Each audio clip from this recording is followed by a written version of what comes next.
Jamaah yang dirahmati Allah Subhanahu wa taala, Bapak-bapak dan Ibu-ibu, nyuwun izin matur ketika di awal kawula melihat undangan dengan nama Asdiqaul Jannah. Masya Allah, karena sejatinya kita terkadang masih membutuh amal dari orang lain selain kita butuh amal untuk diri sendiri. Kula panjenengan itu terkadang sudah berusaha maksimal beramal dengan potensi yang Allah berikan, dengan umur yang Allah anugerahkan, tetapi terkadang asbab masuk surganya kita bukan dengan amal kita. Terkadang asbab masuk surganya kita itu dari orang-orang lain yang ada di sekitar kita. Salah satu galipun ada satu perkataan yang menarik dari seorang tabi'in, naminipun adalah Ka'ab al-Akhbar. Ka'ab al-Akhbar ini adalah seorang tabi'in yang asli agama sebelumnya dia Yahudi, kemudian dia masuk Islam, kemudian dia membersamai Umar ibnul Khattab ketika prosesi penakhlukan Baitul Maqdis. Ka'ab al-Akhbar itu punya satu statement atau perkataan menarik yang diabadikan oleh Abu Naim al-Asfahani di dalam kitabnya Hilyatul Auliya wa Hadiqatul Asfiya. Itu beliau mengatakan begini, para rawuh. Rubba naimin maghfurun lahu wa rubba qaimin mashkurun lahu. Rubba di dalam bahasa Arab itu bisa dimaknai dengan bisa jadi, atau bisa dimaknai dengan makna yang lain, ada beberapa. Itu rubba. Maka kita pernah melihat atau mendengar hadis Rasulullah Shallallahu Alaihi Wasallam mengatakan rubba shaimin laisa lahu min siyamihi illal ju'i wal atas. Bisa jadi ada orang-orang yang berpuasa tapi tidak mendapat pahala dari puasanya kecuali hanya lapar dan haus. Bisa jadi. Maka di sini Ka'ab al-Akhbar juga pakai kata yang sama, rubba qaimin mashkurun lahu wa rubba naimin maghfurun lahu. Bisa jadi ada orang-orang yang dia rajin bangun sholat malam, qiyamul lail, sholat tahajud setiap malam. Niku ajeg para rawuh. Poinnya adalah ajeg. Kalau piantun sing kadang wungu, kadang boten wungu niku kathah. Ngoten nggih. Tapi ini adalah orang yang ajeg bangun malam. Bisa jadi ada orang-orang yang dia rajin bangun malam setiap harinya untuk qiyamul lail, sholat malam, sholat tahajud. Itu kata Ka'ab al-Akhbar, rubba qaimin mashkurun lahu. Dia dengan sholatnya, dengan doanya, dengan ibadahnya di malam itu ketika dia bangun, dia berhak mendapat ucapan terima kasih. Sebentar, kita lanjutkan. Wa rubbana imin maghfurun lahu. Tapi bisa jadi ada orang-orang yang malam itu dia terlelap, tidur. Angler mboten kinten-kinten nek Jawa ngeten iki, Bu. Pak, selimute enggal napa? Sajake kasure pun enggal ngoten kan tambah mantep ngoten nggih. Mboten dadak perlu AC pun seger kan ngoten nggih. Tapi mari kita lihat perkataan ini menarik sekali ketika Ka'ab al-Akhbar mengatakan bisa jadi ada orang-orang yang dia qiyamul lail, bangun, sholat dan berdoa, itu dia berhak mendapat ucapan terima kasih. Tapi di sisi sebaliknya bisa jadi ada orang yang di malam yang sama dia tidur terlelap, ba'da isya mungkin dia nggak punya kepentingan apa-apa, langsung mapan, walhamdulillah jawahipun bertahan dugi subuh ngoten, tambah angler wungune boten pas Allahu Akbar pun hayya ala sholah niku bunan. Dia tidur semalam suntuk, tapi kata Ka'ab al-Akhbar rubbana imin maghfurun lahu. Bisa jadi dia tidur tapi dia diampuni oleh Allah Subhanahu wa taala. Kok iso? Kan ngoten nggih. Enten piantun sing dia salat qiyamul lail, tahajute rutin mempeng plus berdoa, itu dia berhak mendapatkan ucapan terima kasih. Tapi sisi yang baliknya ada seorang yang dia tidur mulai ba'da isya dugi subuh mbok bilih, mboten wungu, mboten qiyamul lail, mboten salat tahajud, tapi dalam tidurnya dia mendapat ampunan Allah. Kok bisa? Ternyata kata Ka'ab al-Akhbar ini poinnya. Wadzalika, itu terjadi anna rajulaini, karena ada dua orang laki-laki, pangapunten. Di sini yang dijadikan diskurs di kasus contoh adalah laki-laki, Bu. Tapi sama saja, laki-laki perempuan sama dalam hal ini.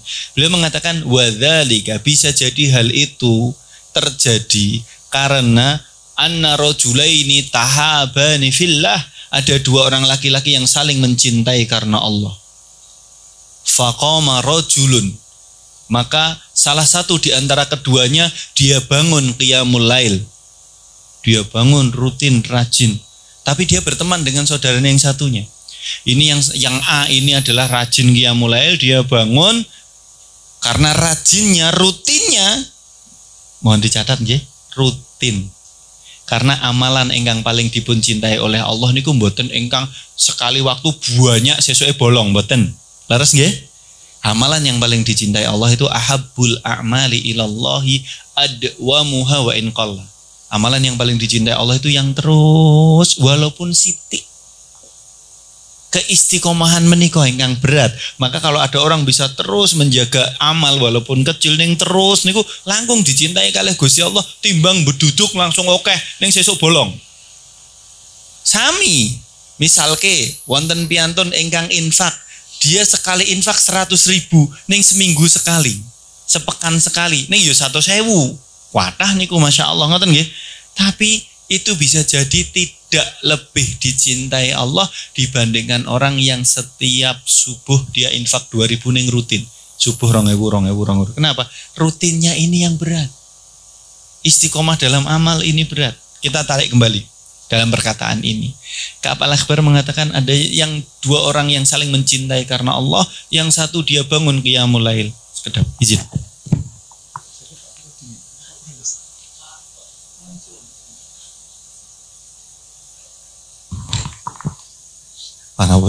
Persiapannya ini dingin-dingin ternyata panas. Kata beliau, dua orang yang saling mencintai karena Allah, yang satu niku rajin bangun qiyamul lail, Ibu Bapak. Rutin, walaupun cuma 2 rakaat qiyamul lail tahajudnya plus 1 witir misalkan, nggak ada masalah, tapi rutin. Maka kata Ka'ab al-Akhbar, faradhiyallahu salatahu, maka Allah ridho dengan salatnya karena rutinnya itu. Wa du'aahu, dan Allah ridho dengan setiap doanya. Falam yarudda min du'aihi syai'an, sehingga karena Allah ridho, Allah tidak pernah menolak satupun dari doanya yang dia ucapkan kepada Allah. Menarik nggih? Amalan yang seperti ini betapa kita berharap jadi seperti ini. Tapi poinnya adalah di perkataan setelahnya. Fadzakara akhahu, maka di dalam doanya di malam itu dia ingat kepada temannya.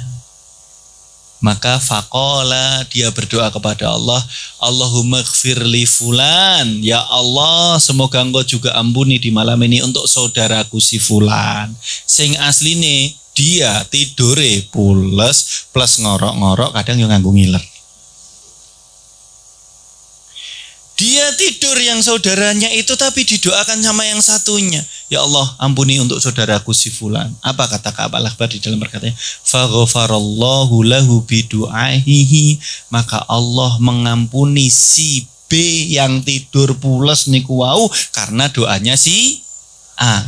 Inilah poinnya bahwa kita berteman karena Allah, perlu mencari teman yang baik itu supaya memperbanyak potensi kula panjenengan mlebet swargine Gusti Allah.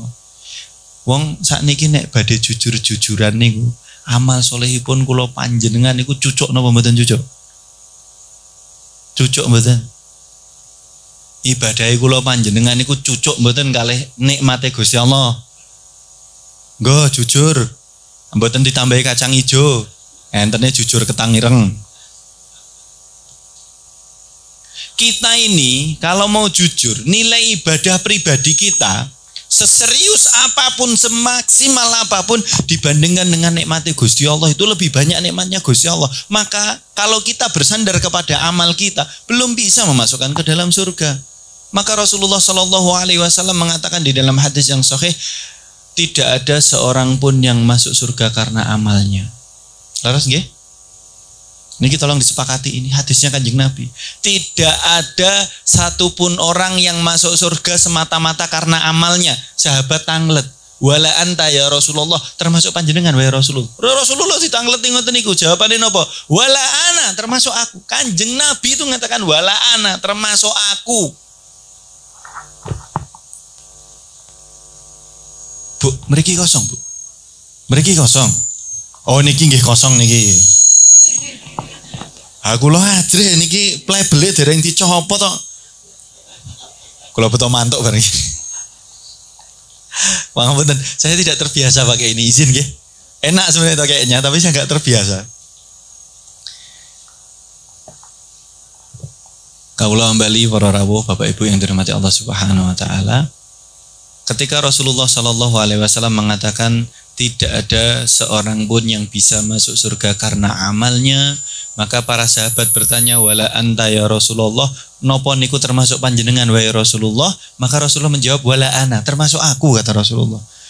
Bu, Pak, kalau Rasulullah saja mengatakan termasuk aku yang tidak masuk surga karena amalnya, para rawuh, salate Kanjeng Nabi niku sampai kakinya bengkak. Nate napa mboten? Pak, nek teng masjid ngoten niku nek imame waosane surate ra dipanjang ngoten benjing diagem leh napa mboten? Napa di blacklist? Ayo niki jujur-jujuran, Bu. Nek tarawih ngoten niku mesti milih sing imame super kilat. Nggih to? Paket-paket kilat ngoten niku wis mesti penggemare kathah. Nggih to, Pak? Nek enten sing siji moro-moro bacaane dawa langsung titeni sesuk nek imame kae pindah wae. Alah niku padha mawon kula nggih ngoten niku masalah.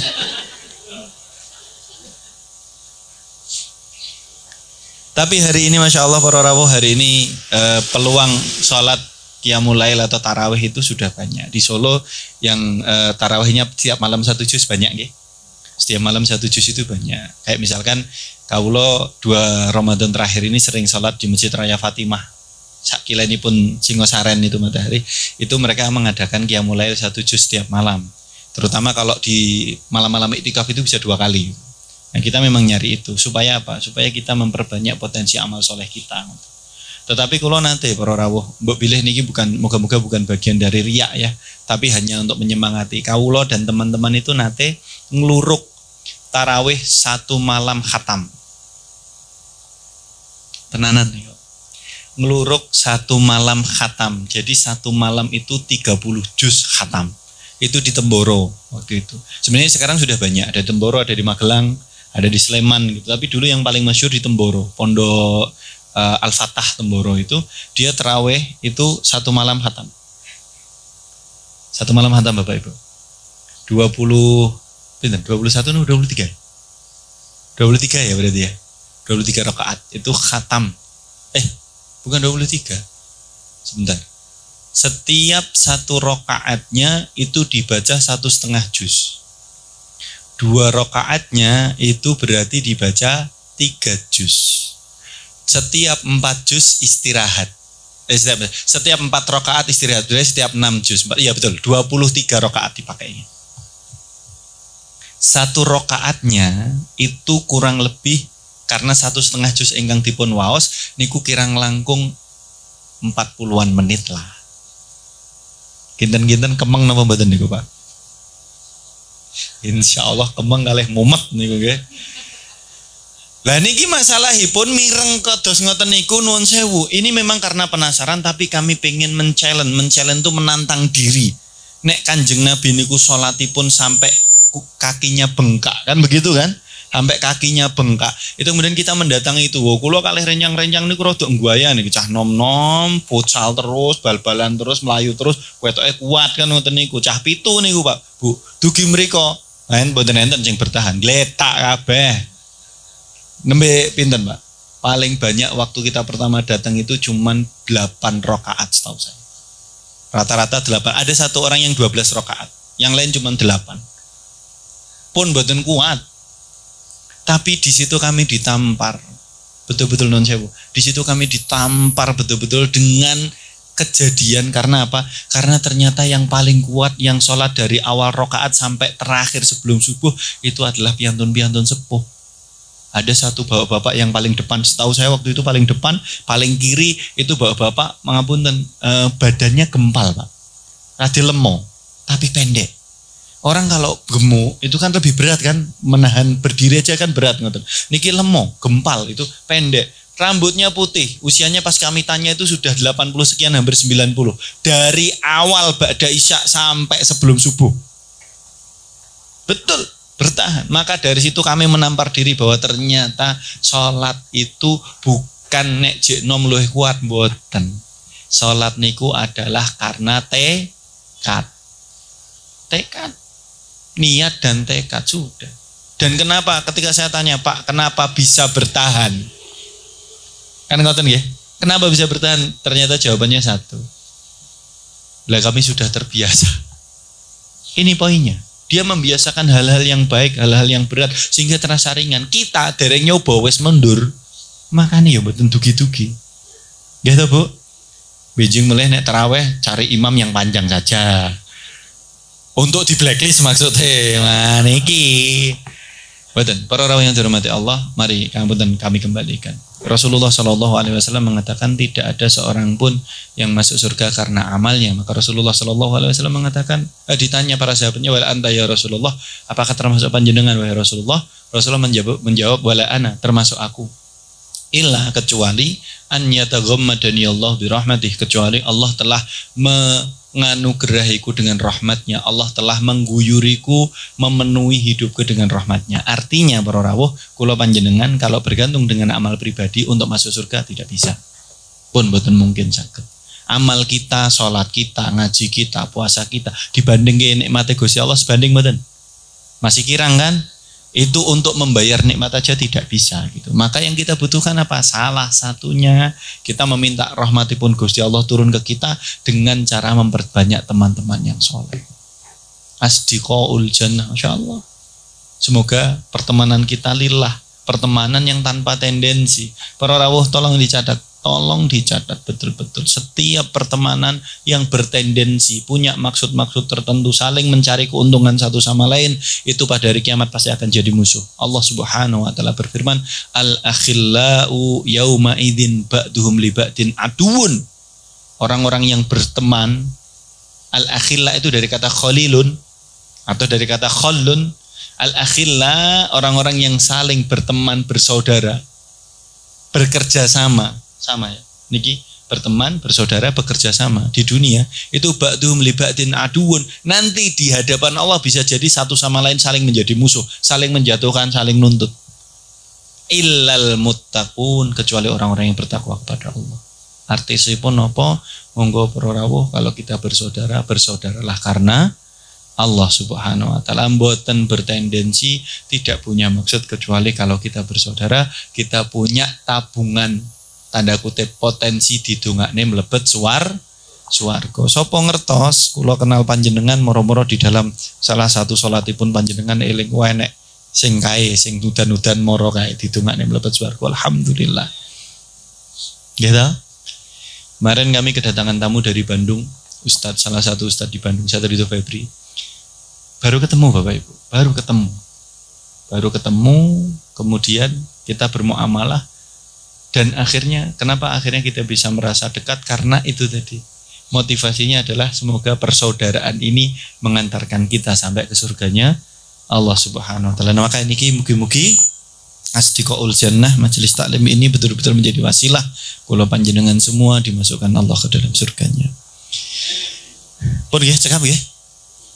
Dereng to niki. Dereng dimulai. Nembe waduh. Hanya kalau izin saya lupa, saya nggak bawa peci Bu Pak, saya bawanya topi malah. Ampun dipun penggalih ya, izin nggih mawon. Sekolah niku remen nek pakai sarung, pakai peci sebenarnya, tapi karena hujan tadi dari Njaten, jadi kalau badhe pakai sarung sak repotan. Repotan kalau hujan itu, kalau Jawa, karena sarungnya itu potensi kena air, maka pakai celana, pakai mantel. Nyuwun izin, mugi-mugi tampilan yang kayak begini tidak mengurangi keakraban kita. Para rawuh yang dirahmati Allah Subhanahu wa taala, ingkang badhe kita sama-sama bahas hari ini adalah bagaimana caranya kita memaknai umur untuk mendulang berkah. Ngoten nggih? Bagaimana caranya kita memaknai umur untuk mendulang berkah. Kula tadi sudah mukadimai bahwa kalaulah kita beramal soleh sepanjang hidup kita pun itu belum bisa untuk menjadi asbab masuk surga. Tetapi itu tidak menjadi alasan kemudian kula panjenengan tidak memaknai umur. Kenapa? Ternyata umur yang diberikan Allah itu seakan-akan seperti kesempatan, Allah berikan kesempatan kepada kita untuk lebih dekat kepadanya. Seberapapun umur yang diberikan kepada kita. Ingkang paling sepuh, Bu pilih. Mboten enten nggih. Oh, panjenengan, Bu. Wah, yuswa pinten Ibu? 75. Masya Allah. 75. Ibu saya 76. Yang paling muda saya nggih insyaallah ya. Lanjut mboten niki nek mboten diakui kula tutup mawon.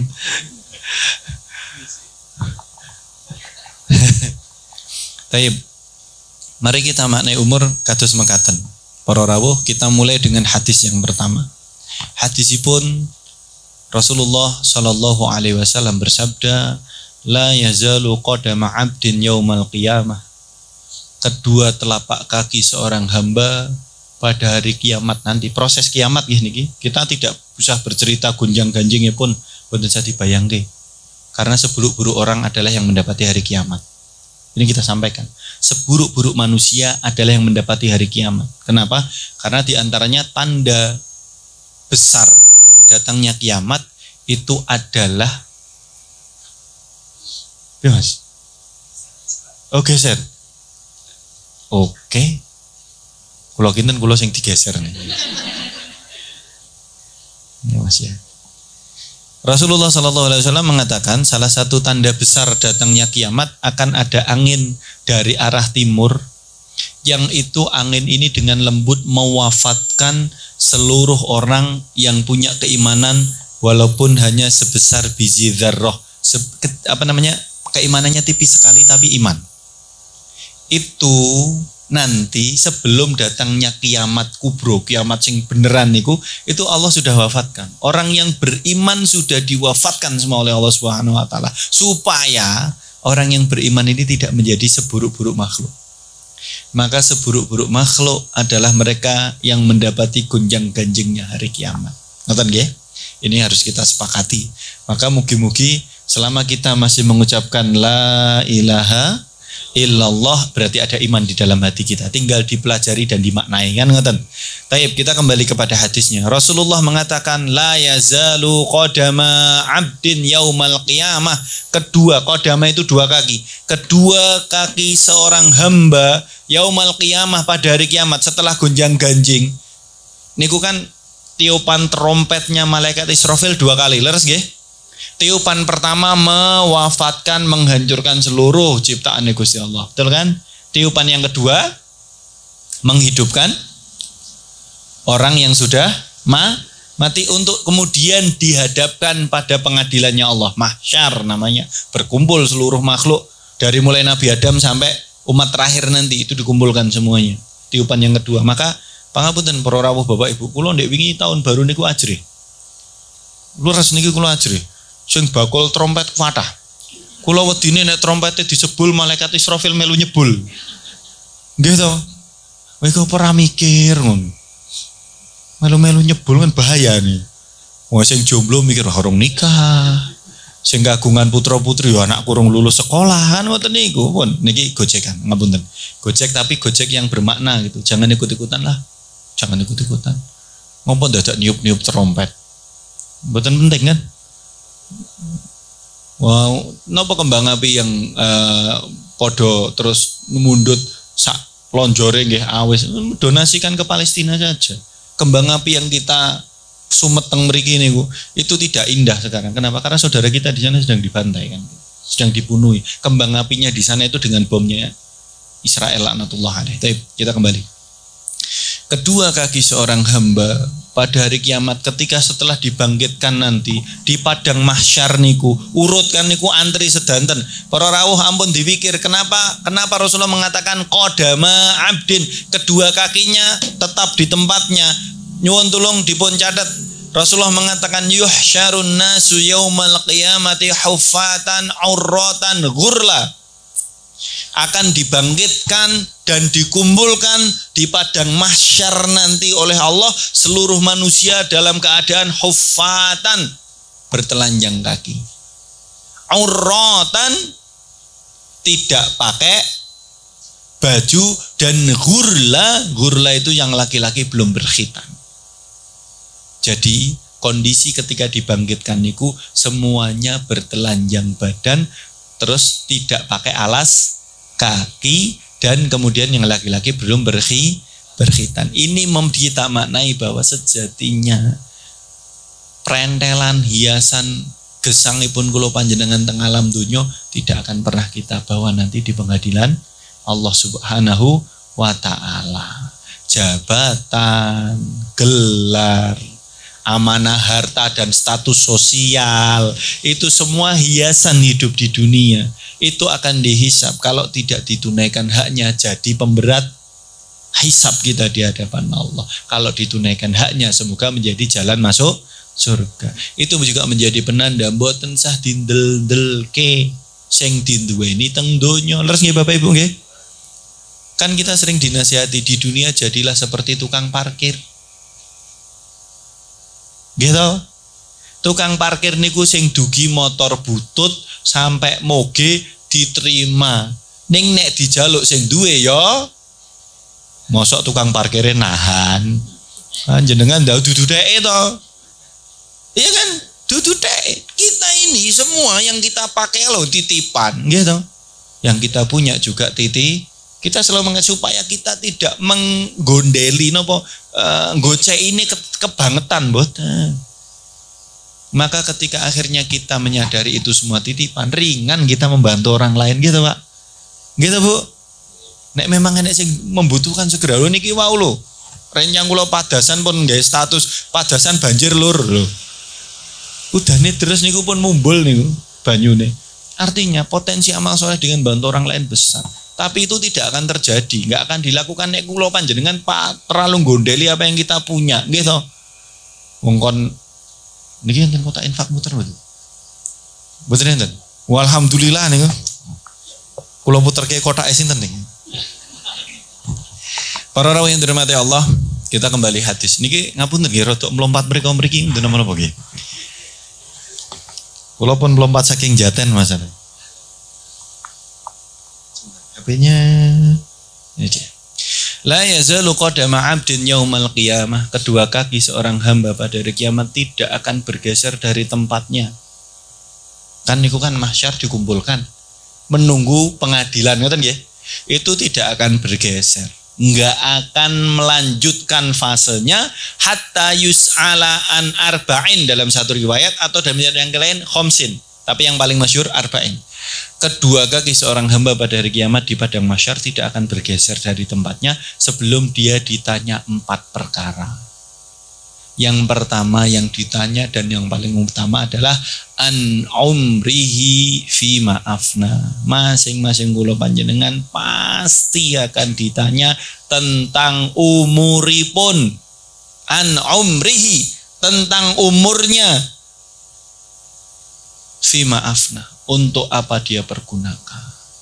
Umur sing 11, sing 20, sing 30, sing 50, sing 70, semua akan ditanya dari setiap hari-hari yang kita jalani. Mboten cuman umur 70 nggo ngopo, mboten. Bahkan hari-hari yang kita jalani detil Gusti Allah sampun nyatet, gitu. Bukankah di kanan dan kiri kita ada asistennya Gusti Allah, malaikat yang kita sebut kadang namanya Raqibun Atid. Itu mencatat, tidak ada satupun yang luput dari catatan malaikat. Sehingga di dalam surat Al-Kahfi Allah sebutkan orang-orang kafir nanti kecelek. Ketika akhirnya Allah berikan catatan amalnya, mereka mengatakan mali hadzal kitab, kata orang-orang kafir, iki kitab opo, iki catatan opo iki?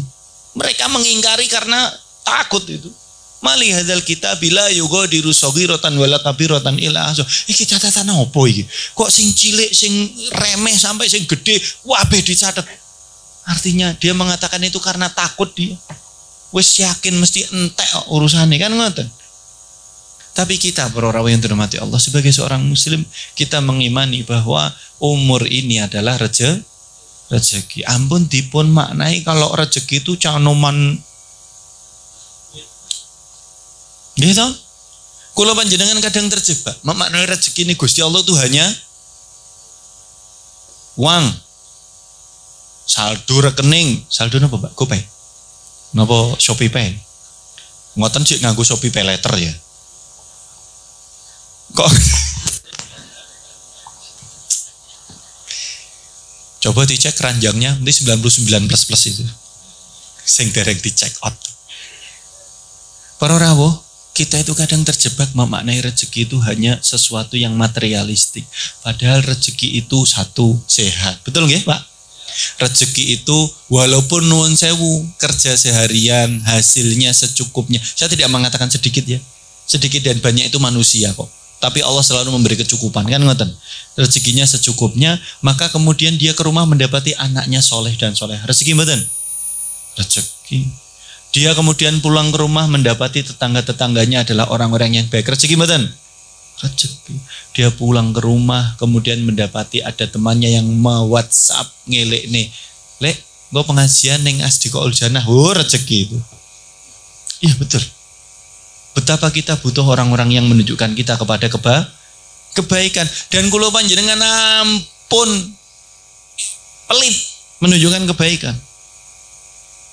Jangan pelit menunjukkan kebaikan. Kata Rasulullah Sallallahu Alaihi Wasallam, rubba kalimatin, ada di antara kalimat yang orang itu tidak sadar dengan kalimat itu. Layal kolahabalan. Dia mengatakan satu kalimat yang dia tidak sengaja, dia tidak sadar, tapi dengan satu kalimat itu yulki biha fi jahannam, Allah masukkan dia ke neraka jahanam. Tapi ada juga satu kalimat yang dia tidak dengan sadar mengatakannya, menunjukkan kebaikan, yang dengan itu Allah masukkan dia ke dalam surga. Ampun pelit menunjukkan kebaikan. Maka mari kula ajak panjenengan sedanten memaknai seberapapun umur yang diberikan oleh Allah dumateng kula panjenengan, itu berarti Allah masih memberikan, mengizinkan atau memberikan kita kesempatan beramal soleh, ngumpulke bekal. Sejatose gesangipun kula panjenengan itu hanya sak madya golek bekal. Betul itu saja, enggak lebih. Bekale yo kadang sholat, yo kadang ngaji, yo kadang sedekah. Ning aja cuman itu saja. Bekale yo kadang nulung tonggo. Kadang bekale yo mempersilahkan orang duduk di barisan depan ketika majelis. Bekale kadang hal-hal semua yang diridhoi Allah itu bekal kita menghadap Allah Subhanahu wa taala. Dan itu yang nanti akan kita bisa bawa di penghakimannya Allah. Sakniki nek ditangleti Gusti Allah neng dino Ahad malam Senin pekan pertama tahun baru 2024 wae ngopo? Ya Allah, kula ngaji ya Allah. Betul kan? Bisa jadi tempat-tempat ini yang akan nanti menjadi saksi di hadapan Allah. Bukankah kelak di penghakiman Allah mulut kita dikunci, betul kan? Mboten sah nyanyi loh niki, mangke nyanyi lagune Krisya mangke. Akan ada hari mulut dikunci. Yang bicara itu bukan mulutnya, yang bicara adalah anggota badannya, dan yang bicara adalah tempat-tempat yang dia gunakan, baik itu bermaksiat ataupun dalam taat, itu semua mempersaksikan.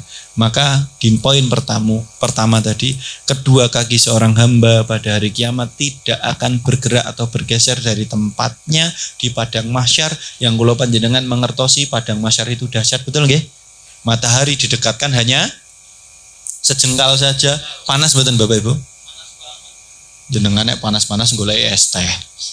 Gitu, pengene ndangu dan nek wis udan ya rada ngresula, gitu. Niku kula panjenengan wis sak madya dinikmati. Dan tadi saya matur, ampun mencela hujan. Tolong dicatat, jangan pernah mencela hujan. Hujan masuk angin. Salah. Betul. Hujan itu para rawuh tidak ada satu ayat pun di dalam Al-Quran yang menyebutkan tentang air hujan kecuali diiringi dengan kata-kata mubarak. Tidak ada satu ayat pun di dalam Al-Quran yang menyebutkan tentang hujan kecuali Allah iringi dengan kata-kata air yang berkah. Jawah niku berkah. Maka Abdullah ibnu Abbas itu kalau hujan itu meminta pembantunya, asisten rumah tangganya ngetokne kabeh klambine saka lemari ben kenek banyu udan. Ngopo? Banyune berkah. Nggih niku teng Arab, udane arang-arang. Ha kula panjenengan udan bentino nek ditokne kabeh sesuk ora klambenan. Tetapi yang kita catat bukan itunya, yang kita catat adalah hujan itu berlangsung ke Gusti Allah niku. Yang menjadikan itu menjadi musibah nggih ulah tangane kula panjenengan piyambak-piyambak leres mboten? Alase digunduli nggih to, Pak? Salurane gote dicor kadang. Nggih to? Sampai ora dibuang ning nggone tapi disesel-seselke. Engko nek banjir lagi bengok-bengok. Mboten jawahe sing salah, ulahe kula panjenengan yang tidak tertib mengelola. Diberi kewenangan Allah untuk mengelola buminya Allah, kita tidak amanah. Itu yang membuat jadi musibah. Hujannya tidak pernah salah. Tapi nggih ampun dados percaya karo wong-wong sing ngrasa iso nambak udan. Sektimen. Ngapusi. Mboten enten. Nek wonten ngapunten nggih, kemarin kita rodok disuguhi enek peramal itu ya yang nambak udan nggih. Sing nganggo apa? Mangkok terus diutik-utik-utik. Penak mencarane. Kenapa kemarin dia tidak ngundang udan? Pas kita kemarau, nggih mboten? Wong-wong ngoten niku cuman beraksi nambah udan, ora iso ngetekane udan. Saniki panjenengan tantang meneh yang ngaku-ngaku iso nambah udan. Nambah udan wis biasa lek, ora sekti. Nek wis sekti tekano udan saiki baru sekti. Ra mungkin iso. Kenapa? Karena Allah yang menjanjikan. Innallah di ayat terakhir surat Luqman. Allah mengatakan innallaha indahu ilmu sa'ah. Ada 5 kunci gaib yang hanya Allah yang tahu. Yang pertama, Allah yang Maha tahu kapan hari kiamat. Innallaha indahu ilmu sa'ah. Ilmu tentang kiamat hanya Allah yang tahu. Enggak ada satupun yang tahu makhluknya. Wa yunazzilul ghaits, dan Allah lah yang tahu kapan dan di mana turun hujan. Nggih, Pak, Bu nggih. Niki kadang teng mriki wetan napa niki? Pendopo niki wetanipun niki Jawa, kadang kilen mriku mboten Jawa. Saged mboten digeser rono wae, saged mboten? Mboten enten. Allah yang memberikan. Para orang yang dirahmati Allah Subhanahu wa taala, maka ketika Allah mengatakan Rasulullah SAW bersabda, kedua kaki seorang hamba tidak akan bergeser pada hari kiamat sampai ditanya tentang umurnya, maka mari kita maknai berarti Allah tesih memberikan kita kesempatan untuk beramal soleh apapun bentuknya. Mau sholat boleh, zakat boleh, ngaji boleh, puasa boleh, sedekah boleh, senyum kalih tonggone oleh. Sing ora oleh ngejak padu tonggone. Tolong dicatat, ini betul-betul tolong dicatat. Kalau dia masih diberi izin, diberi umur oleh Allah, ning orang nekakne manfaat tapi malah golek kakean musuh, itu berarti dia memperbesar potensi masuk neraka. Para rawuh, kalau hari ini masih ada di antara kula panjenengan yang berselisih paham dengan saudara, dengan tetangga, dengan siapapun dari makhluknya Allah, segera diselesaikan. Rasulullah Shallallahu Alaihi Wasallam bersabda, tu'aradu a'malul abdi kulla yaumil isnaini wal khamis. Amalan seorang hamba itu dibawa naik menghadap kepada Allah oleh malaikatnya setiap hari Senin dan Kamis. Setiap hari Senin dan Kamis. Fataqabbalallahu ma syaa. Maka Allah akan menerima catatan amal itu bagi hamba-hambanya yang Allah kehendaki. Tetapi Allah akan meninggalkan catatan amal itu bagi 2 orang yang berseteru bermusuhan. Ila al-musoharoni, orang yang bermusuhan. 2 orang yang sedang bermusuhan, kedua-duanya catatan amalnya dipending boten dipun tampi oleh Allah. Nek tesih gesang kok urusane masalah ribut mawon, segera beristighfar kepada Allah. Karena ributnya dia bisa jadi penghalang dia masuk surga. Para rawuh, ada satu perkataan nasihat dari Sufyan Ats-Tsauri, tabi'in juga, beliau mengatakan in laqitallaha bisab'ina dzanban. Kalau kamu menghadap Allah membawa 70 dosa, bainaka wa bainallah, yang ke-70-nya itu hanya dosa antara kalian kepada Allah. Ahwanu 'ala Allah, lebih ringan di mata Allah min dzanbin wahid, daripada hanya 1 dosa. bainaka wa bainal ibad, tapi satu dosa itu antara dirimu dengan hamba yang lain. Kaulah kembali. Kalau kita menghadap Allah, kata Sufyan Ats-Tsauri, membawa 70 dosa. Sing 70 itu karena dosa kita langsung kepada Allah, maksiat kita kepada Allah langsung ya. Itu di mata Allah ringan. Kenapa? Karena kalau Allah menghendaki diampuni, selesai urusannya. Betul kan? Tapi kata Sufyan Ats-Tsauri, 70 dosa antara kita langsung kepada Allah itu nilainya lebih ringan di mata Allah daripada satu dosa antara kita dengan sesama hamba. Karena Allah tidak akan ampuni dosa ini sampai si hamba yang kita dolimi, kita sakiti, kita musuhi memaafkan kesalahan kita.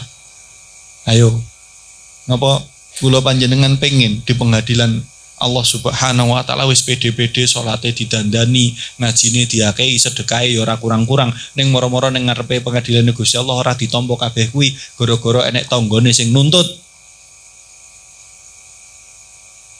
Iya, ada tetangganya yang menuntut. Di hadapan Allah Subhanahu wa taala itu Rasulullah menyebutkan rubba jarin muta'alliqun bijarihi yaumal qiyamah. Betapa banyak seorang tetangga yang nasibnya di hadapan Allah pada hari kiamat bergantung kepada penilaian tetangganya. Ampun disangka urusan bertetangga niki ringan, mboten. Saya ulangi. Kata Rasulullah, hadisipun sahih. Pangapunten kula matur hadisnya sahih, Pak. Kalau yang enggak sahih saya skip dulu. Hadisipun sahih. Rasulullah mengatakan betapa banyak tetangga yang nanti di hadapan Allah nasibnya bergantung kepada penilaian tetangganya yang lain di hadapan Allah. Yaqul, karena tetangganya yang lain ini mengatakan kepada Allah, ya Rabb, ya Allah, salhu. Orang ini sampai berani ngomong kepada Allah, ya Allah, tanyai dia, tonggoku ya Allah, tanyai tonggoku ya Allah. Lima aglaqa babahu wa mana ama'rufa. Kenapa dia selama bertetangga dengan saya, dia selalu menutup pintu gerbang rumahnya dan dia menahan diri untuk tidak berbuat baik kepadaku. Niku dituntut di hadapan Allah, sadar napa mboten sadar. Lho tenan hak bertetangga nih. Nek jek urip kok urusane musuhan wae. Sinten sing biasane geser-geser patok. Besok patoke digawe sing gedhe wonten mawon nggih. Usuk tiang yang gede ben ora iso digeser-geser. Urusane kok cuman rebutan goro-goro gedange mangklung ning ngene tanggane. Lah, piro sih regane gedang? Gitu, terkadang para rawuh punya tetangga yang baik itu rezeki, betul nggih? Makanya Rasulullah mengatakan minas sa'adat. Di antara faktor kebahagiaan hidup di dunia itu ada 4. Saya ulangi ya. Faktor gesang ten donya sing dadekne kula panjenengan bahagia hidup di dunia itu ada 4. Yang pertama almar'atus sholehah, ada pasangan yang soleh dan solehah, suami atau istri pasangan yang soleh dan solehah. Terus nggih. Nek pasangan ora soleh dan ora solehah itu bukan baiti jannati, bukan rumahku surgaku, ning rumahku jenengan sing matur mboten kula.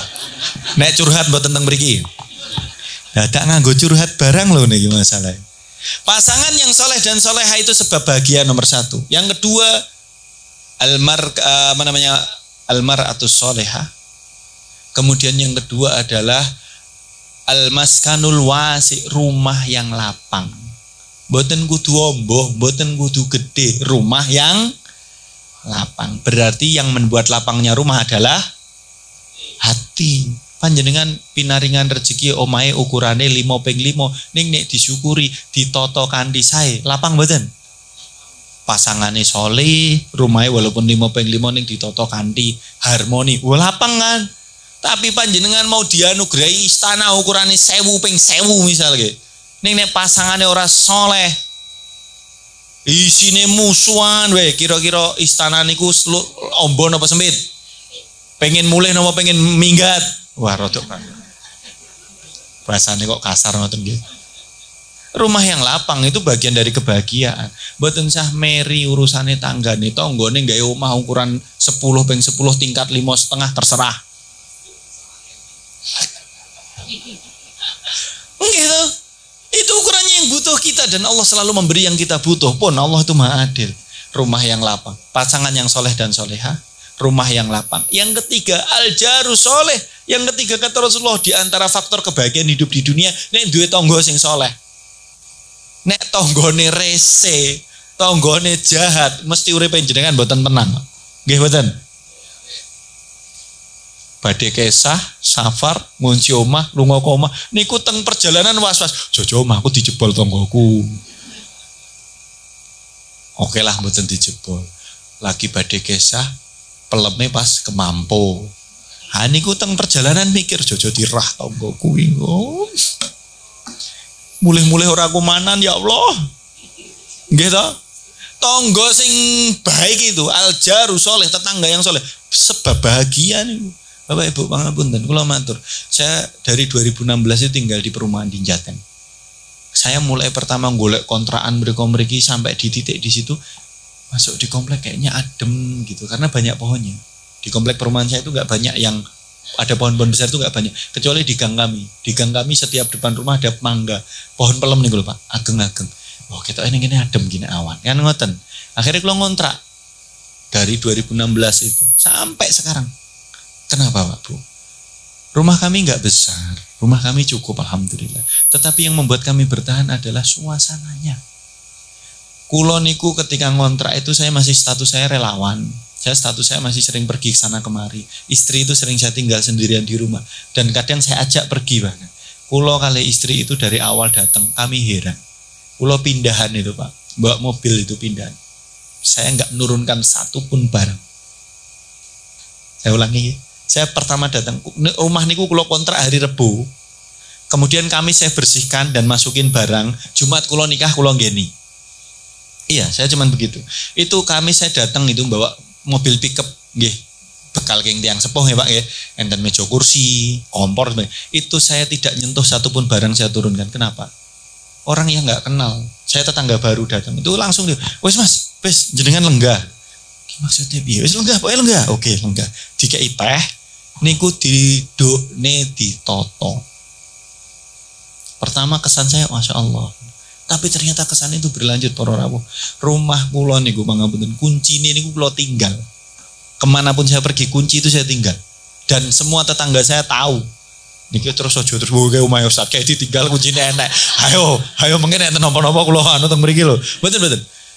Sekumpek kunci rumah itu saya tinggal, itu mereka tahu di mana letaknya. Dan saya tinggal mau seminggu 1 bulan. Kami pernah bersama istri itu sebulan enggak pulang itu pernah. Rumah saya bersih Bapak Ibu. Resik, dirawat.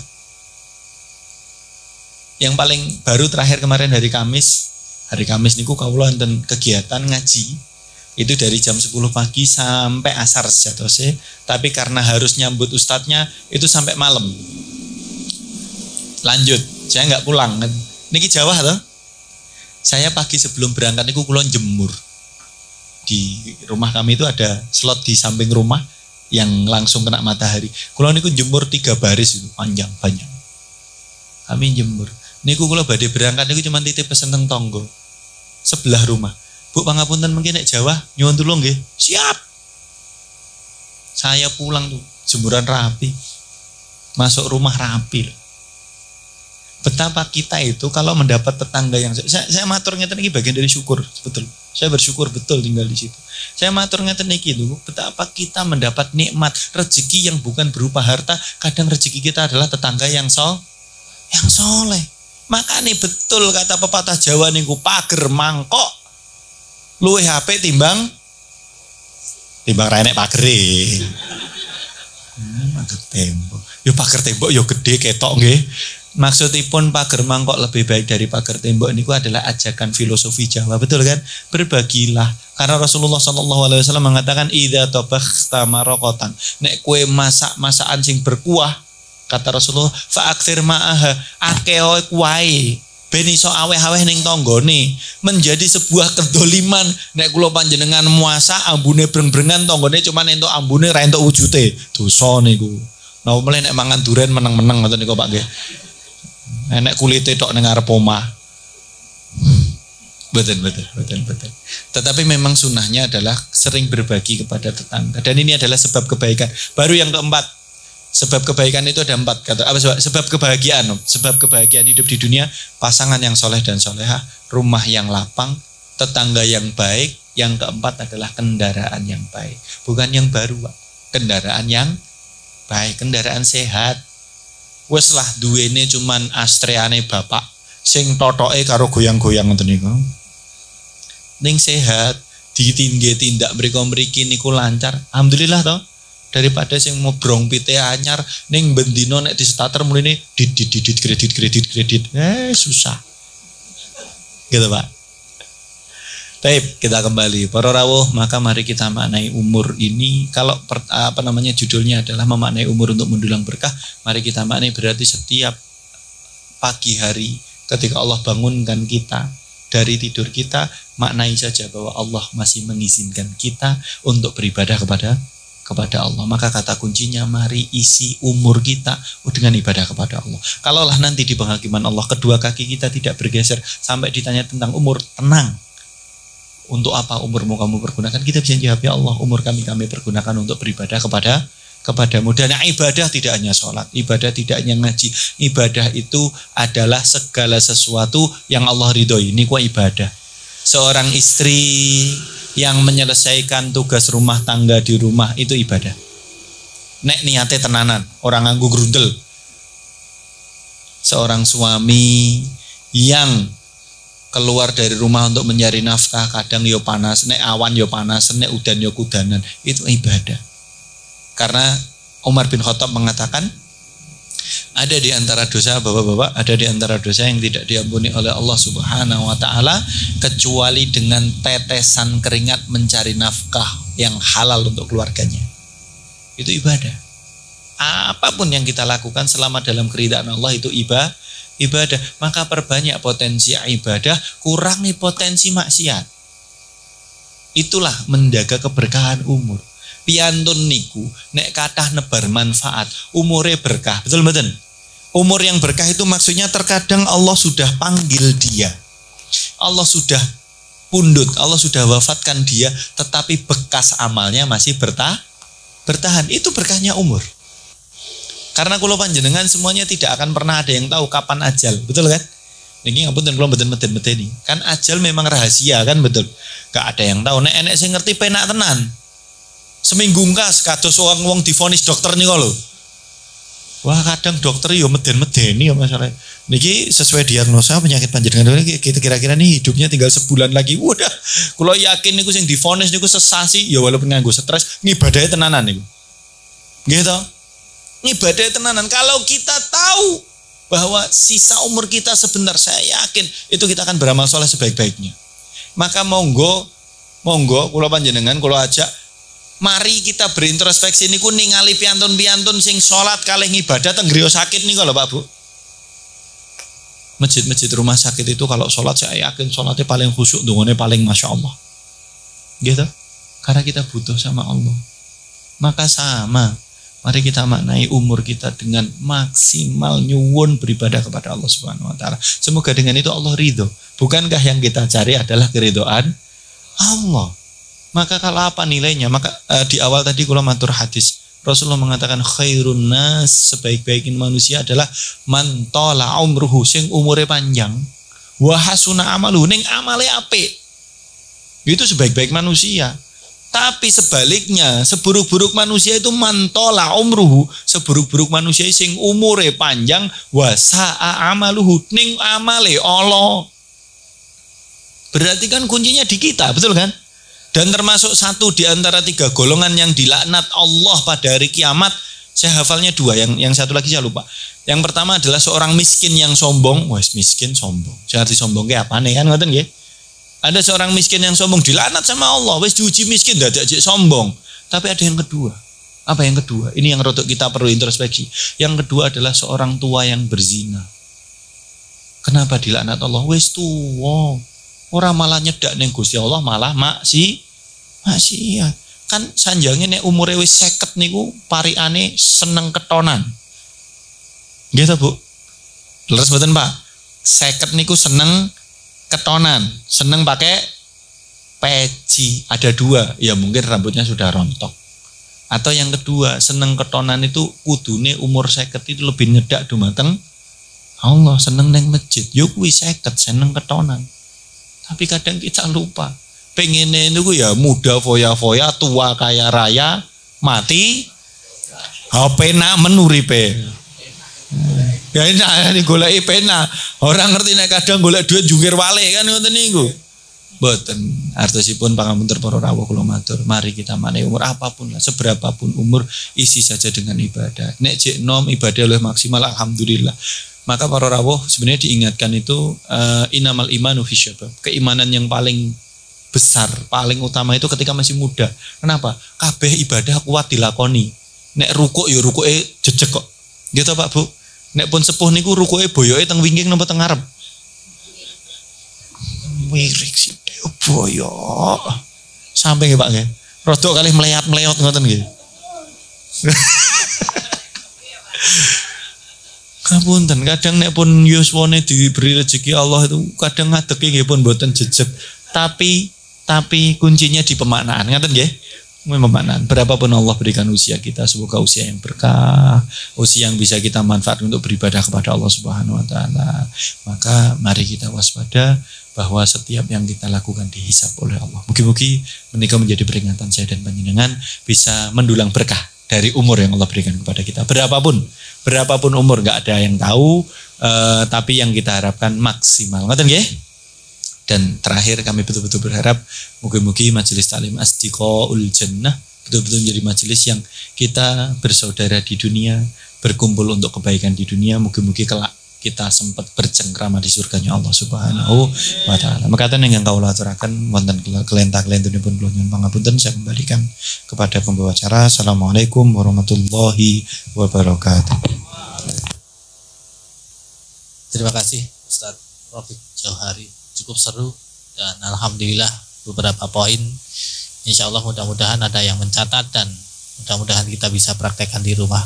Mohon izin Ustaz Rafiq, kita buka pertanyaan 1, 2 sampai 10 mungkin 50 kalau bisa ya.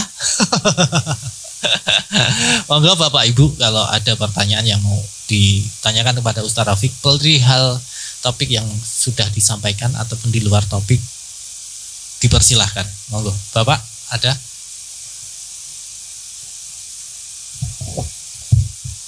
Bismillahirrahmanirrahim. Mohon izin Ustaz, izin bertanya. Apa yang disampaikan Ustaz tadi adalah terkait dengan yang ibadah yang paling penting adalah terkait yang rutin ya, istilahnya rutin bisa kita laksanakan setiap harinya.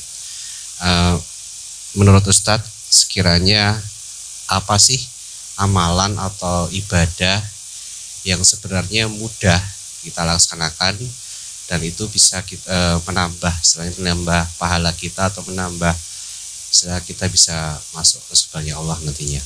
Mungkin itu Ustaz.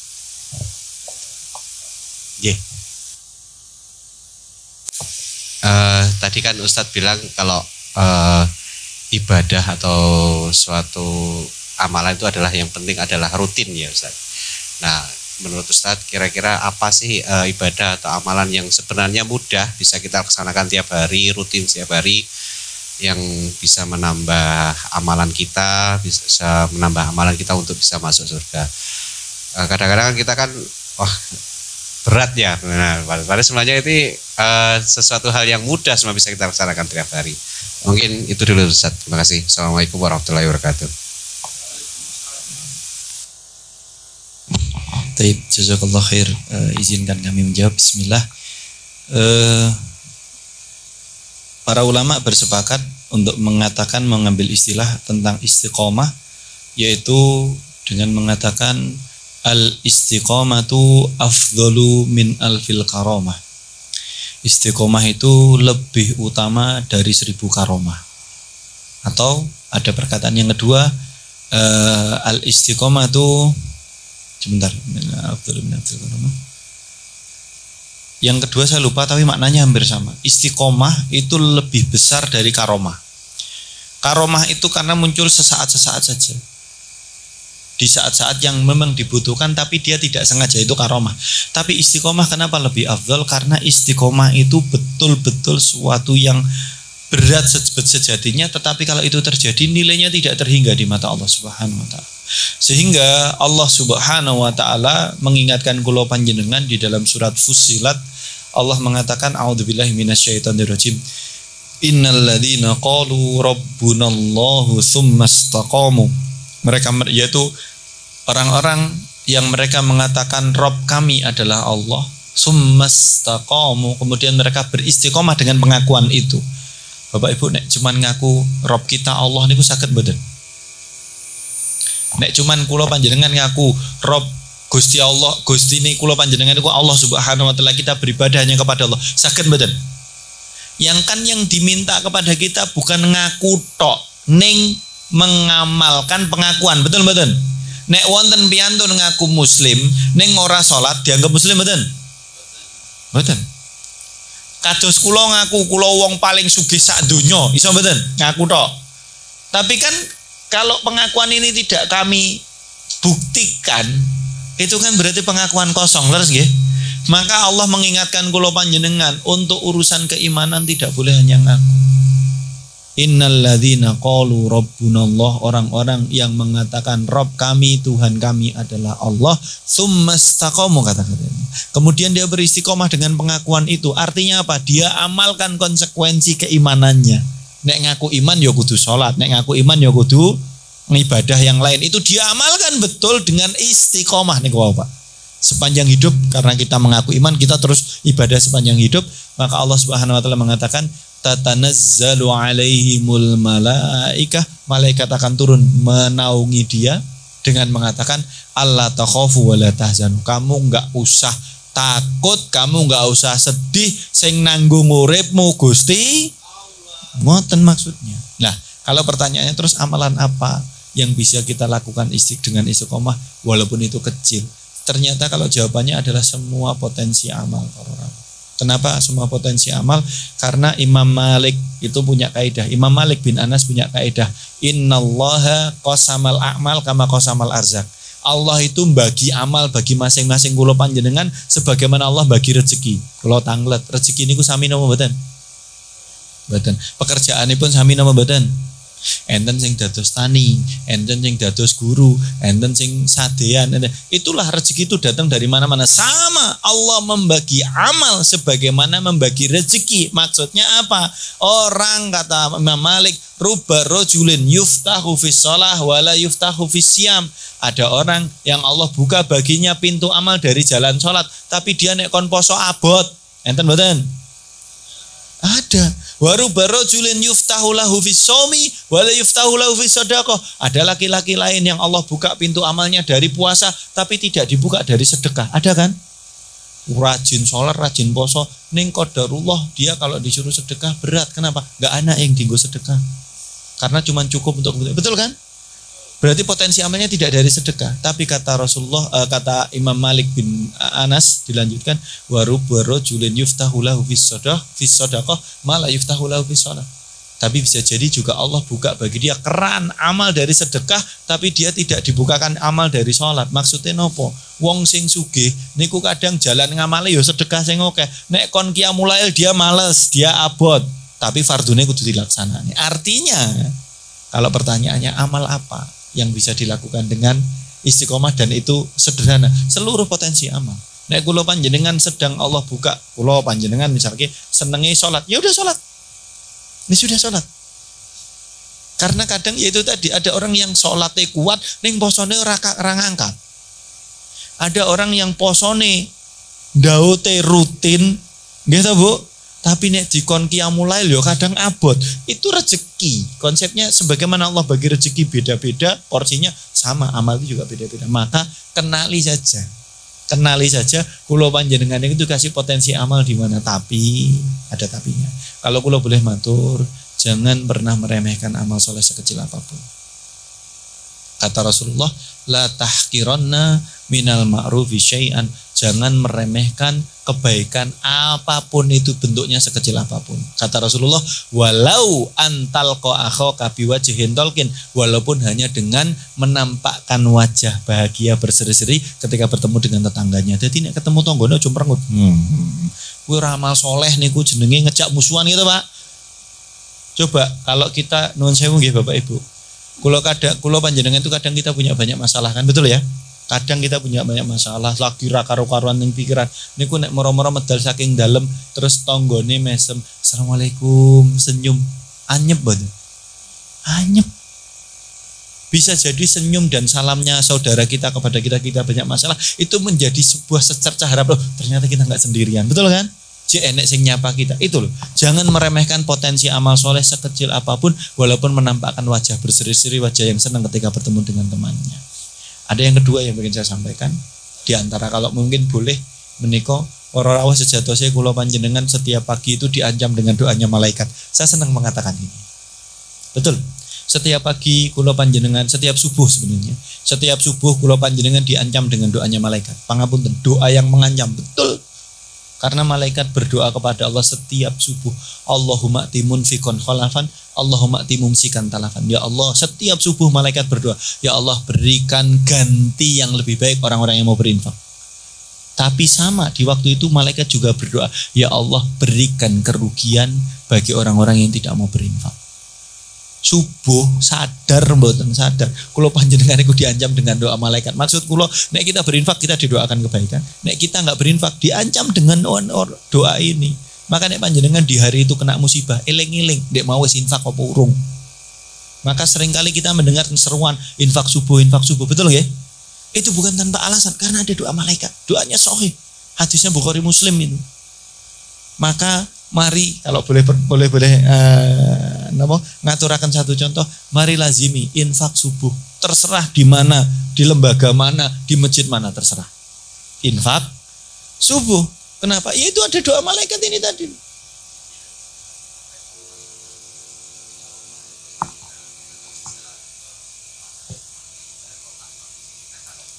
Ya, boleh, nggak ada masalah. Intinya infaknya kok, bukan tempatnya kok.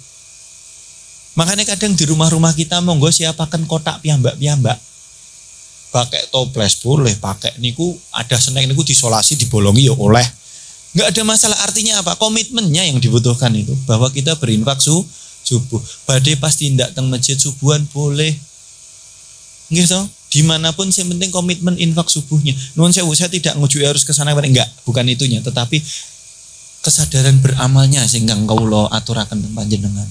Para rawuh, kadang itu ringan, kadang itu cuma 500 perak, tapi kan tadi kita sampaikan, yang berat itu istiqomahnya. Yang berat itu terus-terusannya, dan doa malaikat itu tidak sehari putus, enggak, setiap hari, setiap subuh doa malaikat itu. Allahumma timun fikon khalafan. Ya Allah berikan orang yang berinfak khalaf, ganti yang lebih baik. Tapi doa didoakan. Allahumma timumsikan talafan. Ya Allah berikan orang yang mumsik, menahan nggak mau infak, talaf. Talaf itu kerugian. Yo hartane hilang, yo nggak enek berkah. Ngoten niku talaf. Maka mari kita mulai dengan yang kecil, infak subuh nggih Bu nggih. Terus carane pripun? Lah niki kan ora mesti duwe duit pecah 100.000, 2.000, 5.000. Loh, carane niku nek panjenengan gadah 50.000 ijolke. Kan tadi kula matur, Allah itu lebih mencintai amalan yang walaupun sedikit tapi istiqomah, continue kan ngoten. Nek gadah 50.000 niat di awal itu 50.000 tak ijolke pecah, tak nggo infak subuh. Itu lebih baik, itu komitmen. Allah sudah berkahi itu. Ijolke nuwun sewu misalke 500-an apa 1000-an. Ya wis setiap pagi derenge tindak masjid infak nih. Kalau misalkan sadurunge subuh boleh. Yang penting di area subuh. Terus wah subuh lali niku tak gantos injing mboten napa-napa. Sing penting anggap aja itu infak subuh supaya kita terhindar dari doa keburukan dari malaikat. Para rawuh yang dirahmati Allah, niku kuncinipun istiqomah itu memang berat. Karena balasannya surga. Nek gampang niku mboten surga balasane, piring cantik. Wafik ngeten kami kembali. Moga dipun lanjut. Ibu-ibu mungkin atau bapak-bapak yang ingin menanyakan, dipersilahkan. Oh, monggo Ibu Yati.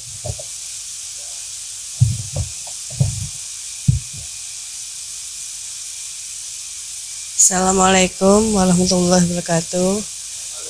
Mungkin ini saya tanya di luar tema aja, maaf. Saya mau tanya, kalau kita sedekah atau wakaf, tapi untuk orang tua kita sudah meninggal, itu apakah harus kita ucapkan? Kan kadang ada minta itu nama atau apa itulah. Itu gimana ijabnya harus gimana, apa harus diucapkan? Cuma saja. Kadang kan bingung kita. Waalaikumsalam warahmatullahi wabarakatuh.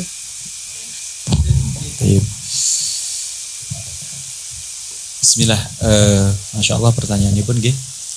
Sebelum saya jawab, mari kita doakan semoga orang-orang tua kita yang sudah dipanggil Allah Subhanahu wa taala semoga diampuni oleh Allah Subhanahu wa taala, diberikan tempat terbaik di sisinya. Kemudian sebagai bakti seorang anak yang soleh kepada orang tuanya setelah orang tuanya meninggal adalah bakti terbaik seorang anak yang soleh itu adalah memintakan ampun untuk orang tua. Sehingga Rasulullah SAW mengatakan, Innallaha la yarfa'u darajata al-abdi sholihi fil jannah. Sesungguhnya Allah mengangkat derajat seorang hamba yang soleh di surga. Pangapunten para rawuh, ini sudah masuk surga. Tapi tiba-tiba diangkat derajatnya, diunggah nih luwih apik meneh derajatnya. Teng surga niki. Tapi dia protes. Fayaqulu ya Rabbi anna li hadza. Orang ini yang sudah masuk surga, tiba-tiba derajatnya diunggah ning Gusti Allah, niku protes dengan Gusti Allah tanglet. Ya Allah, kok iso aku munggah derajat? Kok luwih penak meleh? Padahal kan dia sudah masuk surga sebenarnya. Ning bingung kok iso gitu.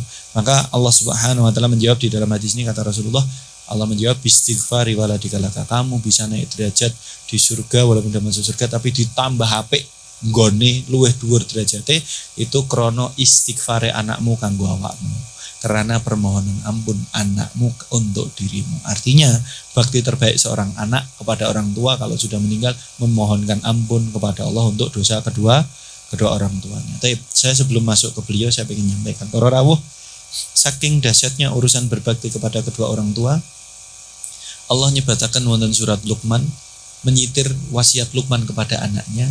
Itu Allah mengatakan di dalam ayat itu, Allah mengatakan anishkurli wali walikaika. Kata Allah, hendaklah kamu bersyukur kepadaku, kata Allah, dan kemudian bersyukur kepada kedua orang tuamu. Ini ayat.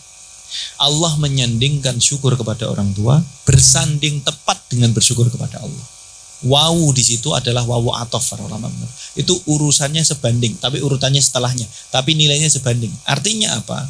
Kaidahnya adalah bagaimana kita bersyukur kepada Allah dan bagaimana kita bersyukur kepada orang tua dalam satu kesempatan, ternyata itu kembali kepada paket komplitnya ada di sholat. Salat. Man adda salata faqad adda syukrullah, kata Imam Ibnu Katsir kalau tidak salah. Barang siapa yang melaksanakan sholat, maka berarti dia telah bersyukur kepada Allah. Jadi sholatipun kula panjenengan itu bentuk syukur. Syukur kita kepada Allah. Terus kok iso satu paket dengan syukur kepada orang tua? Nah ini poinnya. Man ada sholata faqad ada syukurullah. Siapa yang melaksanakan sholat, dia telah melaksanakan syukur kepada Allah. Wa man da'a liwalidayhi aqiba kulli sholatin, dan siapa yang mendoakan kedua orang tuanya setiap selesai melaksanakan sholat, faqad ada syukra liwalidayhi, baru dia telah melaksanakan hak syukur kepada orang tuanya. Apa balasan kita kepada orang tua? Doakan. Salah satu doa kita kepada orang tua, mintakan ampun kepada Allah. Waktu terbaik setiap selesai sholat. Maka leres nih anak-anak TPA, anak TK itu diajari dongane setiap selesai sholat adalah Robbi firli wali walidayya. Itu betul ayat ini yang menyatakan. Maka aku sepakat itu urusan itu. Itu biar melekat di kita. Minimal sak sibuk-sibuke bar assalamualaikum warahmatullahi, assalamualaikum warahmatullahi, istighfar ping 3, maca ayat kursi ndang donga. Memang begitu. Baik, baru pertanyaan beliau. Terus kalau orang tua kita misalkan sudah meninggal, kita mau menambah pundi amal soleh orang tua kita dengan sedekah, dengan wakaf, dengan hal-hal apapun itu, apakah harus diakotkan? Iya. Karena beliau sudah meninggal dunia. Maka harus diakotkan secara khusus. Misalkan panjenengan pengen kurban atas nama orang tua, boleh atau tidak boleh? Secara khusus boleh. Tetapi para ulama mengatakan, kalaulah korban kita cuma mampu 1 ekor kambing untuk kita dan keluarga, tapi pengen ngujubke ben orang tua kita dapat ikut pahala, diujubkan aja di awal. Ujubnya itu mengikat pahala, maka memang harus diujubkan. Pak, ini kambing korban atas nama saya dan keluarga plus bapak saya, ibu saya sudah meninggal, nggih, boleh, biar dapat pahala. Kalau tidak diujubkan, dia tidak termasuk ke dalam kaitan pahala. Kenapa? Kalau tidak diujubkan, Pak, niki kambing korban atas nama saya dan keluarga, berarti hanya pahalanya sebatas sama orang yang berkorban dan yang di bawah tanggungannya yang masih hidup. Tapi kalau pengen mengikutkan orang tua kita yang sudah meninggal, diujupakan. Sama, infak juga sama. Infak juga sama. Kenapa harus diujubkan? Karena mereka sudah meninggal, itu harus diujubkan. Supaya memang pahalanya sampai. Baca Quran boleh nggak untuk orang tua kita sudah meninggal? Boleh. Siapa yang mengatakan nggak boleh? Boleh, sampai insya Allah. Yang mengatakan tidak sampai itu hanya Imam Syafi'i, tapi tidak sepakat ulama yang lain.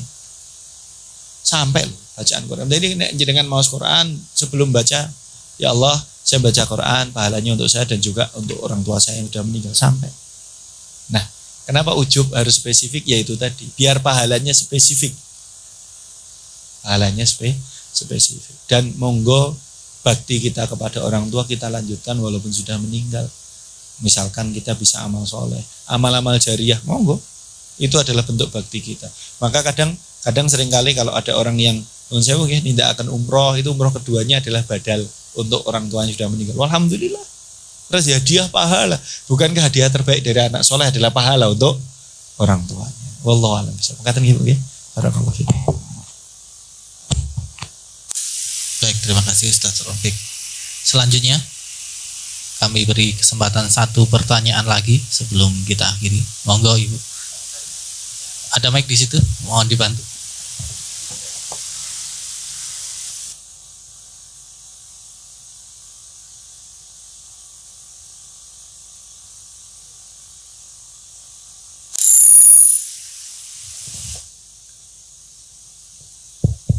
Assalamualaikum warahmatullahi wabarakatuh. Menyambung pertanyaan yang sebelumnya,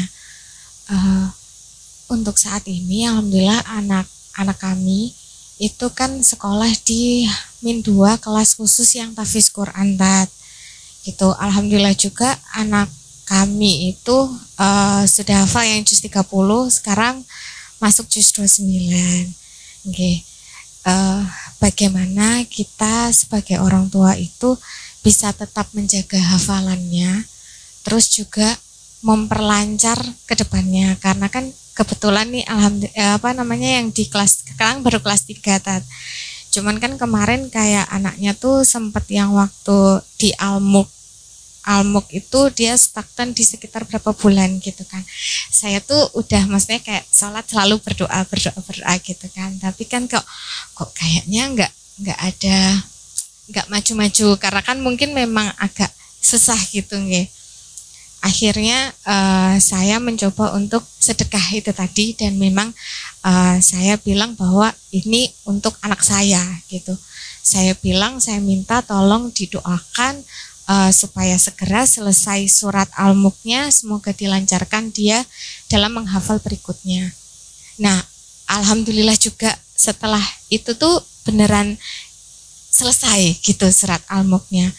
Cuman ini lagi gitu maksudnya gimana apakah memang yang kayak sedekah subuh yang rutin itu tadi kita niatkan untuk anak kita itu bisa atau tidak, atau seperti apa, dan maksudnya kalau misalnya mendoakannya seperti apa biar saya bisa menjaga anak saya hafalannya tetap bagus, karena alhamdulillah juga yang kecil ini tahun ini besok masuk juga ke PKTG juga, maksudnya itu juga jadi maksudnya bukan beban sih, maksudnya saya berarti harus berusaha lagi lebih untuk bisa support anak saya biar hafalannya tetap terjaga dan hafalannya tetap bertambah. Begitu Ustaz, matur nuwun. Assalamualaikum warahmatullahi wabarakatuh. Insyaallah mugi-mugi putra-putri kula panjenengan semua menjadi anak yang saleh dan salihah, yang dalam proses mengejar impian-impian tertentu dimudahkan Allah Subhanahu wa taala. Baik, enggang sepindah, hak kita kepada Al-Qur'an itu ada 5. Hak kita Al-Qur'an itu 5. Yang pertama mendengar, yang kedua membaca, yang ketiga menghafal, yang keempat mentadaburi, yang kelima kuncinya beramal. Memang hak kita kepada Al-Quran itu ada 5. Yang pertama mendengar. Nek wonten piyantun muslim kok ora seneng dengar bacaan Quran itu banget.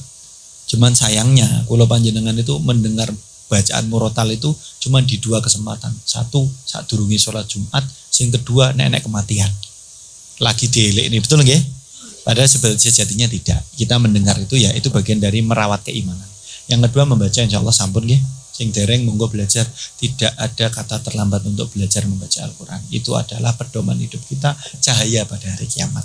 Yang ketiga menghafal. Nah ini baru fase berikutnya. Baik, para rawuh yang dirahmati Allah, alhamdulillah hari ini banyak sekali lembaga-lembaga pendidikan Islam kita yang memfasilitasi menghafal Al-Quran. Maka mungkin kalau panjenengan punya putra dan putri yang berada di pendidikan lembaga pendidikan seperti ini, alhamdulillah disupport saja. Terus kalau pertanyaannya bagaimana cara kita menjaga hafalan anak, maka konsepnya jadi panjang. Tapi saya sederhanakan adalah bagaimana cara menjaga hafalan si anak. Yang paling utama adalah biar dijadwalkan anak ini mengulang-ulang hafalan. Karena kunci hafalan itu diulang. Sehafid apapun, bahasa kula ngoten nggih, sehafal apapun dia kalau nggak diulang mesti lali. Karena kata Rasulullah Shallallahu Alaihi Wasallam, hafalan itu seperti seekor onta yang dia harus diikat, kan gitu. Kalau nggak diikat dia lari. Cara mengikatnya diulang. Maka konsepnya ngaten. Itu sederhananya. Baik. Mengulang-ulang dengan waktu yang panjenengan sepakati dengan anak harus diulang. Kadang ada orang tua yang wah aku hafal anakku wis jus 29 wis hafal lagi gitu. Enggak ada masalah. Panjenengan tidak hafal tapi panjenengan bisa nyimak dengan membuka mushaf. Yang penting disepakati dengan anak, diulang hafalannya. Saya pernah punya saudara itu yang anaknya disekolahkan di TK khusus tahfidz sebenarnya. Juz 30 orang tuanya masih ngikuti, aman. Masih bisa nyemak. Masuk juz 29 orang tuanya keter, ora hafal kan gitu. Sampai pada titik diputuskan anaknya dipindah dari sekolahan itu. Kenapa? Wong tuane reso ngikuti. Oke, itu pilihan. Tapi yang pengen kula matur adalah pola saja disepakati. Kemudian ada satu pasiennya istri kula niku terapi bayi. Itu punya pasien di daerah Jebres. Itu ada di rumah itu bapaknya itu mboten ustadz sebenarnya. Bapaknya itu nggih piantun soleh gitu aja yang rajin ke masjid. Tapi di rumah itu bersepakat untuk menghafal Al-Quran. Anaknya para rawuh itu yang baru kelas 4 SD itu sekarang sudah 25 juz, hampir 27 juz. Itu tidak sekolah, enggak, itu hafalannya di rumah. Kenapa? Komitmen. Istri saya senang kalau diminta terapi, jadwal terapi itu senang betul. Karena apa? Melihat ritual di rutinitas di rumah itu. Rumah itu selalu disetelkan murotal, diperdengarkan ayat, kemudian waktu-waktu yang disepakati untuk menghafal. Anak ini pun toto Bapak Ibu. Saya diceritain itu merinding biasanya. Anak ini yang baru usia kelas 4 SD ini, itu pun tertib, dia qiyamul lail bangun sendiri, bahkan bangun ke orang tuanya, tahajud nih. Iya, dia yang bangunkan orang tuanya. Kemudian dia sampai subuh ngulang hafalan, ba'da subuh nambah hafalan. Kemudian dia istirahat, main enggak? Main. Dia main, tetapi dia tahu jamnya. Dia main, dikasih kesempatan main-main, habis itu ya sekolah. Pulang sekolah, ya main, tapi dia komitmen kudu ngulang hafalan di jam sekian-sekian. Pola mawon. Itu poin yang kedua. Poin yang ketiga, bagaimana dengan kita membooster, menjaga hafalan anak kita dengan sedekah, misalnya boleh atau tidak. Mengambil wasilah dari amal soleh untuk sesuatu yang kita harapkan boleh, tapi catatannya itu dilakukan di akhir, tidak di awal. Saya ulangi. Tolong dicatat betul-betul supaya tidak salah niat ya. Mengambil wasilah untuk amal soleh yang kita lakukan supaya ini berimbas kepada sesuatu yang kita harapkan itu boleh, tapi catatannya dilakukan di akhir bukan di awal. Contohnya nek panjenengan arep pengen mundut sesuatu, kadang kita dengar di sholawati wae leres nggih, itu salah. Ngapunten saya matur, itu salah. Kenapa? Mosok nilai ibadah kita hanya sekedar untuk itu. Ibadah kita itu untuk Allah. Perkara dengan ibadah itu Allah mudahkan kita untuk beli ini, dapat itu urusannya Gusti. Maka tolong dijaga niat ibadah kita hanya untuk Allah. Disolawati boleh enggak? Nyolawati itu enggak salah, tapi niatnya yang salah supaya pahalanya kita sempurna. Betul nggak Pak nggih? Urusannya ngeten loh. Nek Allah sayang kepada kita, Allah akan kasih apa yang kita minta. Betul kan?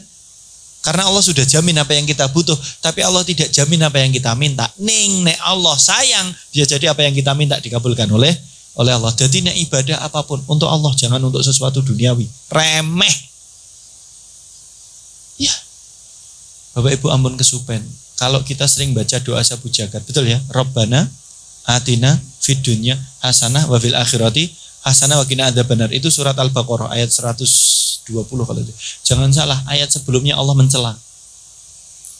Wa minan nasi, kata Allah, wa minan nasi may yaqulu rabbana atina fid dunya wa ma lahu fil akhirati min khalaq.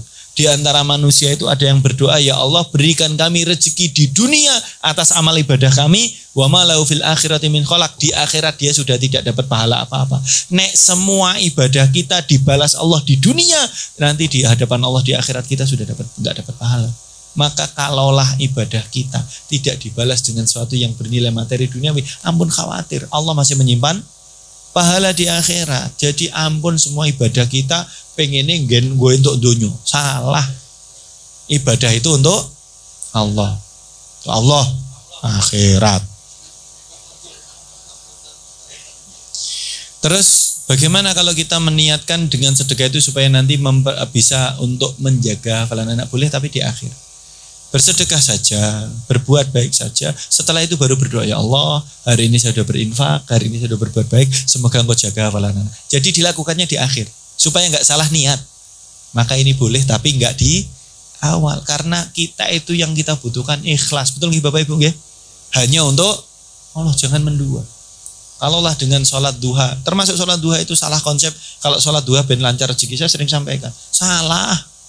Sholat duha ora ben lancar rezeki. Sholat duha dinggo Gusti Allah. Perkara bar sholat duha Allah lancarkan rezeki, alhamdulillah. Coba kalau kita niatnya sholat duha ben lancar rezeki, bar sholat duha metu ke masjid sandale ilang, nesu mboten? Nesu, salah niat. Semua ibadah kita tujukan kepada Allah. Tapi kalau setelah itu kita berdoa untuk kebaikan, boleh. Wallahu a'lam bishawab. Makaten nggih, nggih. Barakallahu fiik. Monggo, Mas Tio.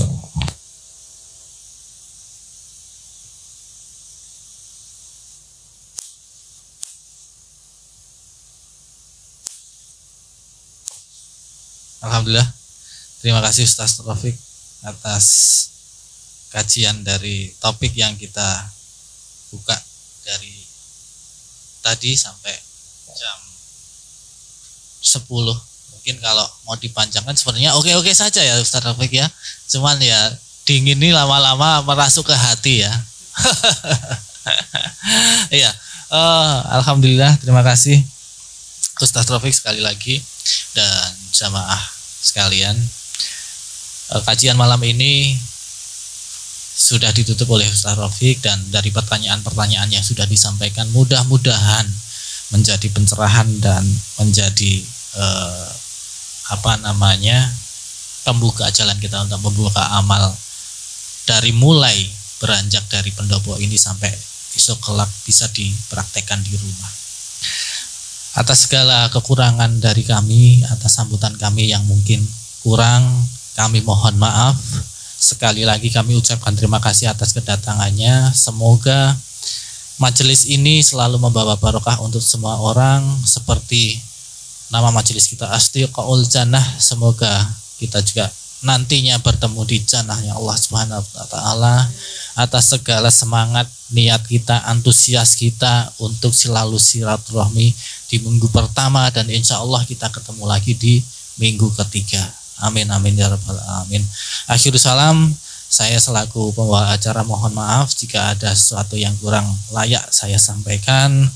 Untuk menutup acara majelis malam ini, mari kita baca doa kafarah majelis.